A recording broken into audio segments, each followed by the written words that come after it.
வணக்கம் நண்பர்களே, நான் உங்கள் Arunkumar, retail G super market consultant. நிறைய சூப்பர் மார்க்கெட் ஓனர்ஸு, ஃப்ரெண்ட்ஸ் சர்க்கிள்லேருந்து வரக்கூடிய நிறைய கொஸ்டின்ஸ் எஸ்எம்எஸ்ஸாகவும் கால் பண்ணி கேட்குறாங்க. ஸோ அந்த கொஸ்டின்ஸ்லாம் பார்க்கும்போது பெரும்பாலான கொஸ்டின் வந்து சேம் கொஸ்டினாகவே இருக்குது. நான் ஒவ்வொருத்தருக்கும் ரிப்ளை பண்ணுறதுக்கும் எனக்கும் சிரமமாக இருக்குது. அதுக்காக இது மாதிரி வீடியோ மூலியமாக உங்களுக்கு ரிப்ளை பண்ணலான்னு இருக்கேன். ஸோ இன்றைக்கி ஒரு காமனான கொஸ்டின் ஒன்று இருக்குது. காமனான கொஸ்டின் என்னென்னு பார்ப்போம். அந்த கொஸ்டினுக்கான ரிப்ளை உங்களுக்கு தரேன். பெரும்பாலான கஸ்டமர்லேருந்து வந்திருக்க கொஸ்டின்ஸ்லாம் ஃபில்டர் பண்ணி அந்த கொஸ்டின்ஸில் எது ஃபஸ்ட்டு ப்ரியாரிட்டியோ அந்த கொஸ்டின்ஸுக்கு நீங்கள் ஆன்சர் பண்ணுறேன். அதுபடி பார்த்தோம்னா வந்து நம்ம கஸ்டமர்ஸ் நிறைய பேர் கேட்டது, சார் நான் 2 வருஷமாக சூப்பர் மார்க்கெட் நடத்திட்டு வரேன், கஸ்டமர்லாம் வராங்க, எனக்கு சேல்ஸ் இருக்குது ஆனால் லாபம் வரலையே, என்ன பிரச்சனைன்னு தெரியல, எப்படி நான் கால்குலேட் பண்ணுறது புரியல, மேலும் மேலும் நான் பணம் உள்ளே போட்டுக்கிட்டே இருக்கேன் அப்படின்ற மாதிரி ஒரு கொஸ்டின் கேட்டிருக்காங்க. இந்த மாதிரி கஸ்டமர்ஸ் நான் நிறைய பேரையுமே நான் அப்ரோச் பண்ணியிருக்கேன், நேரிலேயே போய் பார்த்துருக்கேன். அவங்களுக்கு என்ன மாதிரி ரிப்போர்ட்ஸ் மெயின்டைன் பண்ணணும், என்ன மாதிரி ட்ராக் பண்ணணும்னு சொல்லி கொடுத்துருக்கேன். ஸோ அதுக்கான பேசிக்ஸ் சில விஷயங்கள்லாம் இப்போ இங்கே சொல்கிறேன். அதுக்கு வந்து பார்த்தீங்கன்னா ஒரு முக்கியமான 3 காரணம் இருக்குது. அந்த 3 ரீசனை பற்றி இன்றைக்கி பார்க்கலாம். ஃபஸ்ட்டு விஷயம் வந்து பார்த்திங்கன்னா மார்ஜினை பொறுத்தளவுக்கு என்ன மிஸ்டேக் நடக்குதுன்னா, நிறைய கடைக்காரவங்க ஒரு சாஃப்ட்வேர் வாங்கும்போது சாஃப்ட்வேரில் இருக்க மாஸ்டரோடு சேர்த்து வாங்கிடுறாங்க. டிஃபால்ட்டாக வாங்குறதுனால என்ன ஆயிடுதுன்னா, அவங்க மாஸ்டர் வந்து எந்த கடையோட சேர்ந்ததோ அந்த கடையோட காஸ்ட்டும் அந்த கடையோட செல்லிங் ப்ரைஸும் அதில் இருக்கும். ஸோ அதை பேஸ் பண்ணியே இவங்களும் செல்லிங் ப்ரைஸை ஃபிக்ஸ் பண்ணுறாங்க. அது ஒரு ஃபஸ்ட்டு விஷயம், முக்கியமான தப்பான விஷயம். இதில் என்ன பண்ணணும்னா, நீங்கள் என்ன காஸ்ட்டுக்கு வாங்குறீங்க, நீங்கள் என்ன விலை விற்க போகிறீங்க, நீங்கள் என்ன மார்ஜின் வச்சுக்க போகிறீங்கன்னு ஒன்று இருக்குது. ஸோ அதை பேஸ் பண்ணி தான் நீங்கள் செல்லிங் ப்ரைஸ் ஃபிக்ஸ் பண்ணணும். நீங்கள் மாஸ்டர் அப்லோட் பண்ணுறது ரைட்டாக தப்பான்னு கேட்டிங்கன்னா, மாஸ்டர் அப்லோட் பண்ணுறது தப்பு கிடையாது. பட் அதே சமயம் நீங்கள் பண்ணுற மாஸ்டர் வந்து சரியான மாஸ்டர்னு வெரிஃபை பண்ணி பண்ணணும். அதே சமயம் வந்து நீங்கள் மாஸ்டர் அப்லோட் பண்ணும்போது உங்களுக்கு வரக்கூடிய எம்ஆர்பி என்ன, உங்களுக்கு வரக்கூடிய காஸ்ட் ப்ரைஸ் என்னன்னு செக் பண்ணி அதை பேஸ் பண்ணி நீங்கள் ஜிஆர்என் பண்ணி உங்களுக்கு என்ன மார்ஜின் வைக்க போகிறீங்கன்னு டிரைவ் பண்ணிவிட்டு அந்த மார்ஜின் இருந்தால் செல்லிங் ப்ரைஸை ஃபிக்ஸ் பண்ணணும்.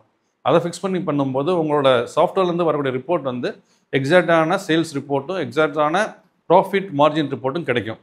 அதே மாதிரி சிலர் வந்து நம்ம என்ன விலைக்கு வாங்கியிருக்கோன்னு தெரியாமல் காம்படிட்டர் வந்து ஒரு ப்ரைஸ் த்ரோ பண்ணுறாரு. எக்ஸாம்பிள் வந்து ஆயில் வந்து அவர் 96 ரூபாய்க்கு ஒரு ஆஃபர் போகிறாருன்னு சொன்னால், நம்மளும் உடனே 96 ரூபாய்க்கு விற்கணுன்ற கணக்கு பண்ணி 96 ரூபாய்க்கு விற்றுறாங்க. நம்ம வாங்கின ரேட்டு 96 ரூபான்னு தெரியாது. அவர் பல்க் பையராக இருக்கலாம், இல்லை அவர் ஹோல்சேல் பையராக இருக்கலாம். அவங்களுக்கு அந்த ரேட்டு கிடச்சிருக்கும், அதனால் அவங்க 96 ரூபாய்க்கு விற்பாங்க. நீங்கள் அவங்க ஆஃபர் போட்டிருக்காங்கன்னு சொல்லிட்டு நீங்களும் உடனே ஆஃபரில் போயிட்டு 96 ரூபா விற்கிறது, காஸ்ட்டோட கம்மி பண்ணி விற்கிறது, இந்த மாதிரி சினாரியோவும் சில இடத்துல நடக்குது. அதையும் பார்க்குறோம். ஸோ இதெல்லாம் அவாய்ட் பண்ணிவிட்டு முதல்ல நீங்கள் வாங்குகிற ப்ரைஸ் என்ன, செல்லிங் ப்ரைஸ் என்ன, நீங்கள் இந்த விலைக்கு விற்கலாமா விற்கக்கூடாதான்றதை முடிவு பண்ணணும். ஸோ இந்த டிசிஷன் மேக்கிங் எல்லாமே ஓனர்ஸ் கண்ட்ரோலில் இருக்கணும். ஓனர்ஸ் கண்ட்ரோலில் இருந்தால் மட்டும்தான் இது சரியான ப்ராஃபிட்டில் ரன் ஆகிற ஸ்டோராக இருக்கும். செகண்ட் விஷயம் பார்த்தீங்கன்னா வந்து ஓவர் ஸ்டாக்கிங், ஓவர் பர்ச்சேஸ்ன்னு சொல்லலாம், இல்லை ஓவர் ஸ்டாக்கிங் சொல்லலாம். என்ன கேட்டகரி உங்கள் கடையில் பெர்ஃபார்ம் ஆகுதுன்னு அனலைஸ் பண்ணணும். அந்த கேட்டகரியில் என்ன பிராண்டு போகுதுன்னு பார்க்கணும். அந்த பர்டிகுலர் பிராண்டுக்கான ஸ்டாக் அவைலபிலிட்டி எப்போயுமே வச்சுக்கணும்.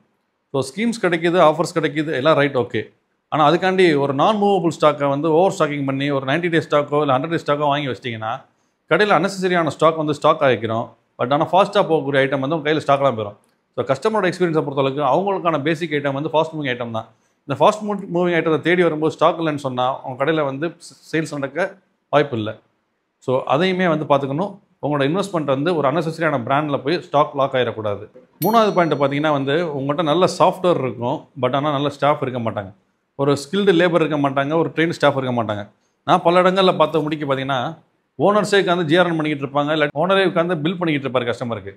ஸோ நீங்கள் உங்களுக்கு கீழே இருக்கக்கூடிய டவுன்லைன் அவங்களுக்கு வந்து எஜுகேஷன் முக்கியம் கிடையாது. அவங்களுக்கு நீங்கள் சரியான ட்ரைனிங் கொடுத்துட்டீங்கன்னு சொன்னால் இந்த ப்ராப்பர் சிஸ்டம் கிரியேட் பண்ணுங்கள், ஒரு எஸ்ஓபிஸ் கிரியேட் பண்ணுங்கள். ஒரு ஸ்டாக் வந்து எப்படி இன்வெர்ட் பண்ணணும், அந்த ஸ்டாக் வந்து எப்படி என்ட்ரி பண்ணணும், கோட் கிரியேஷன் எப்படி பண்ணணும், அந்த மாஸ்டர் கிரியேஷன் எப்படி பண்ணணும் அப்படின்ற கரெக்டாக சொல்லி கொடுத்து சாஃப்ட்வேரில் ப்ராப்பராக நீங்கள் ஏற்ற வேண்டிய விஷயங்களை சரியாக ஏற்றினா மட்டும்தான் நீங்கள் ஃப்யூச்சரில் வந்து ஒரு ரிப்போர்ட்ஸ் எடுக்கும்போது அது நீங்கள் என்ன மாதிரி ஃபில்ட்ரேஷன் போட்டாலும் எக்ஸாக்டாக பார்க்க முடியும். ஸோ சாஃப்ட்வேர் நல்ல சாஃப்ட்வேர் இருந்தும் நீங்கள் சரியாக இன்வெர்ட் பண்ணல, நீங்கள் சரியான மாஸ்டர் கிரியேட் பண்ணலன்னு சொன்னால் நீங்கள் சாஃப்ட்வேரை குறை சொல்லி ஒரு பிரயோஜனம் இல்லை. உங்கள் ஸ்டாஃபை தான் குறை சொல்லணும். ஸ்டாஃபை குறை சொல்லணும்னா கண்டிப்பாக அது உங்களோட குறை சொல்கிற மாதிரி தான். ஏன்னா நீங்கள் அவங்களுக்கு ப்ராப்பராக ட்ரைனிங் கொடுத்துருந்தீங்கன்னா கண்டிப்பாக அவங்க வந்து கண்டிப்பாக வேலை செய்வாங்க. ஸோ மேக்ஸிமம் நீங்கள் வேலைக்கு ஆள் எடுக்கும்போது அவங்களுக்கு ஒரு எஸ்ஓபி சொல்லிக் கொடுங்க. ப்ராப்பராக அவங்களுக்கு என்னென்ன ஷெடியூல், அவங்களுக்கு என்ன வேலை, ஒரு மாஸ்டர் கிரியேஷன்னா எப்படி, ஒரு ஜிஆர்எம் பண்ணுறனா எப்படி, அது செல்லிங் ப்ரைஸ் வைக்கிறனா எப்படி, ஸோ ஒரு ஸ்டாக் ரிட்டர்ன் பண்ணால் கூட பர்ச்சேஸ் ரிட்டர்ன் எப்படி போடணும் செய்யணுன்றதெல்லாம் சொல்லி கொடுத்தீங்கன்னா ப்ராப்பர் இன்வென்ட்ரி இருக்கும். ஸோ சிஸ்டம் சரியாக இருக்கணும். சிஸ்டம் சரியாக இருந்தால் உங்கள் ஸ்டாக் கரெக்டாக இருக்கும். ஸ்டாக்கு கரெக்டாக இருந்துச்சுன்னா நீங்கள் சொல்கிற அந்த கேள்வி வந்து, சார் நான் ஸ்டாக் வச்சுருக்கேன், சேல்ஸ் நடக்குது, கஸ்டமர் வராங்க, பட் ஆனால் மேலும் மேலும் பணம் போட்டுகிட்டே இருக்கேன், எங்கே தப்பு நடக்குதுன்னு தெரியலன்னு சொன்னால் அந்த தப்பு எங்கே நடக்குன்ற கண்டுபிடிக்கிறது இந்த சாஃப்ட்வேர் தான், இந்த சிஸ்டம் தான்.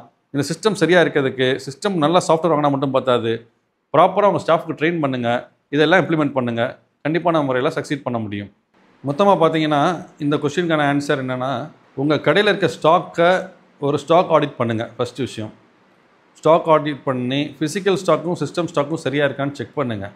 செக் பண்ணி அதை மேட்ச் பண்ணக்கப்புறம் 1 மந்த்துக்கு வந்து பர்ச்சேஸ் வெர்சஸ் சேல்ஸுன்ற ரிப்போர்ட்டை ஒன்றா ஜென்ரேட் பண்ணுங்கள்.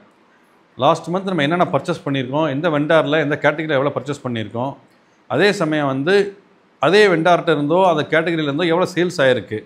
ஸோ இந்த particular vendor, particular brand, particular கேட்டகரியில் நம்மளுக்கு எவ்வளோ மார்ஜின் கிடச்சிருக்கு, இல்லை வாங்கின ஸ்டாக்லேருந்து எவ்வளோ ஸ்டாக் வந்து லிக்விடேட் ஆகிருக்கு, இன்னும் பேலன்ஸில் எவ்வளோ ஸ்டாக் இருக்குது, ஸோ எதில் நம்ம ஓவர் ஸ்டாக்கிங் பண்ணியிருக்கோம், இந்த மாதிரி விஷயங்கள்லாம் ட்ராக் பண்ண தான் உங்களுக்கு எக்ஸ்பீரியன்ஸ் கிடைக்கும். ஸோ இதை பேஸ் பண்ணி நீங்கள் ஃப்யூச்சரில் வந்து ஸ்டாக் ஆர்டர் பண்ண ஆரம்பிப்பீங்க. இப்படி ஸ்டாக் ஆர்டர் பண்ணும்போது உங்களுக்கு அன்னெசரியான ஸ்டாக்ஸோ இல்லை அன்னெசரியான பிராண்டோட ஸ்டாக்கோ வந்து டம்ப் ஆகாது. உங்களுக்கு எக்ஸாக்டாக என்ன மூவ்மெண்ட் இருக்கோ அதுக்கான ஸ்டாக் எப்போயுமே அவைலபிலிட்டி கையில் இருக்கும். ஸோ ஃபண்ட் ரொட்டேஷன் கரெக்டாக இருக்கும். அடிஷனலாக எப்போயுமே நீங்கள் பணம் உள்ளே போட வேண்டிய அவசியம் இல்லை. ஸோ இதை எல்லாமே பிளான் பண்ணி பண்ணிங்கன்னா சூப்பர் மார்க்கெட் பிஸ்னஸ் ஒரு அருமையான பிஸ்னஸ் சக்ஸஸ்ஃபுல்லாக பண்ணலாம். வேறு உங்களுக்கு என்ன மாதிரி சப்போர்ட் இருந்தாலும், உங்களுக்கு என்ன மாதிரி கைடன்ஸ் தேவை இருந்தாலும், எனி டைமாக இருந்தாலும் ரீட்டெயில் ஜியை கான்டாக்ட் பண்ணுங்கள். உங்களுக்கு சப்போர்ட் பண்ணுற நாங்கள் ரெடியாக இருக்கோம்.